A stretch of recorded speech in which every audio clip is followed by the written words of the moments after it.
तो एक तो रेवेन्यू का लॉस है, दूसरा जो उस पर इंटरडिपेंडेंट जो मिनिस्ट्रीज हैं, जो इंडस्ट्रीज हैं, जो सेक्टर हैं, उनका लॉस हो रहा है, बड़ा लॉस हो रहा है। और तीसरा आपको लागू करने में जो कॉस्ट आ रहा है वो कॉस्ट है। तो तीन तरह के कॉस्ट का आपको बेयर करना पड़ रहा है। बिहार जैसे गरीब राज्य को शराबबंदी को आप लागू करते हैं, ये इसका एक आर्थिक पहलू है। मतलब ये सबसे इंपॉर्टेंट पहलू है कि इसको आप कैसे सोचेंगे, कैसे इस बात की भरपाई करेंगे, कैसे इसकी कमी को दूर करेंगे। एक आर्थिक पहलू, विशुद्ध आर्थिक पहलू, इसमें कोई राजनीतिक मामला नहीं है। अब राजनीतिक पहलू पर आइए जी। वो भी एक बड़ा पहलू है ज्ञानेश्वर जी। राजनीतिक लाभ को ही ध्यान में रख के नीतीश कुमार ने फैसला किया था। ऐसा तो था नहीं कि नीतीश कुमार की एकदम से अप्रैल 2016 में महात्मा गांधी की आत्मा आ गई। उसके पहले उनको कोई आइडिया नहीं था कि शराब बिक रही है देश में और बिहार में, और कितनी शराब बिक रही है।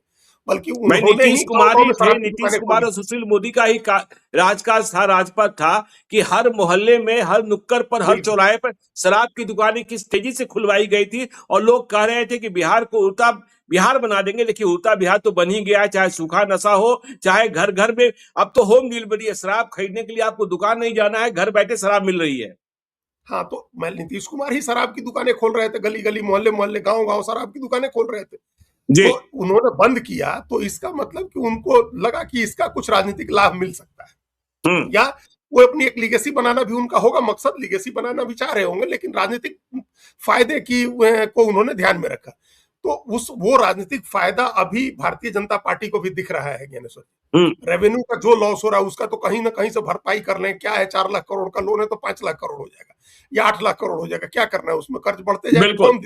मतलब हर स्टेट का कर्ज बढ़ ही रहा है। मध्य प्रदेश के ऊपर 5 लाख करोड़ का है, तमिलनाडु के ऊपर 9 लाख करोड़ का कर्जा है, बिहार पर 4 लाख करोड़ का कर्जा है। तो ये 4.5 लाख हो जाएगा। हर साल 10, 20, 25 हजार, 50 हजार और कर्ज लेते जाएंगे, 50 हजार करोड़। तो ये तो वो उस चुनाव तो जीत रहे हैं, सत्ता तो आ रही है।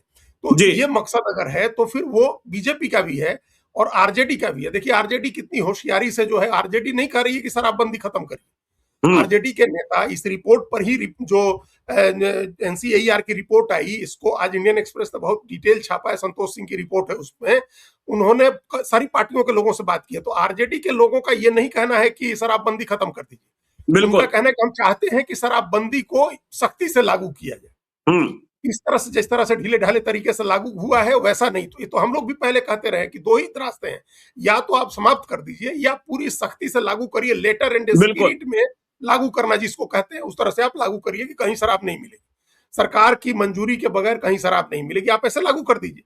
अगर उस तरह से नहीं लागू कर रहे हैं, जो कि नहीं ही लागू है, तो उसका कोई मतलब नहीं। तो आरजेडी भी यहाँ पर सख्ती से क्या लागू कर लेंगे। अजीत जी, जब के पाठक फेल हो गए, इन्होंने ड्रोन से निगरानी की बात कही और क्या क्या नहीं कहा, ये तो फेल हो गए। और सरकार भी मानती है कि उनका जो पुलिस महकमा है, उनका जो आबकारी महकमा है और जो माफिया और सिंडिकेट है, वह सिर्फ माला माल हुआ है। सरकार लुट गई है और शराबबंदी ने दूसरों को माला माल कर दिया। और लेकिन वही भावनात्मक बात, वही राजनीति की बात है कि राजनीतिक रोटियां सेकी जा रही है, सिक रही है, इसलिए इसे लागू रखना है।